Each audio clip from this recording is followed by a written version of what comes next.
আসসালামু আলাইকুম, আশা রাখি সবাই ভালো আছেন। আমি doctor Saiful Islam Saif, consultant sonologist and intervention ultrasound specialist. আমরা একজন বাবার অন্ডকোষের টিউমার থেকে স্যাম্পল কালেক্ট করতেছি। এই যে দেখেন নিডেলটা দেখা যায়, আর কালো যেটা দেখা যায় এটা হচ্ছে বাম অন্ডকোষের টিউমারটা, আর নিডেল যেটা এটা হচ্ছে আমাদের এফএনএসির নিডেলটা আর কি।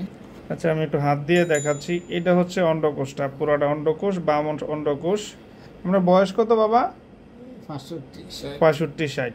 এবং এটা হচ্ছে টিউমারটা, আর এটা হচ্ছে আমাদের নিডেলটা, একদম মিডেলে স্যাম্পল কালেক্ট করতেছি। আমি ইন্টারভেনশনে অনেক ধরনের টেস্টিসের স্যাম্পল এর আগেও আমরা কালেক্ট করেছি। এটা হচ্ছে আমাদের সেকেন্ড টাইম কেস। এটা মা ও শিশুর ভর্তি পেশেন্ট ছিল, যে এখানে FNAC testicular mass.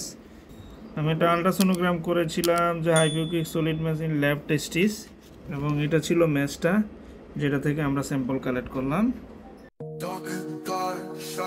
Holography, Becky or Dakar.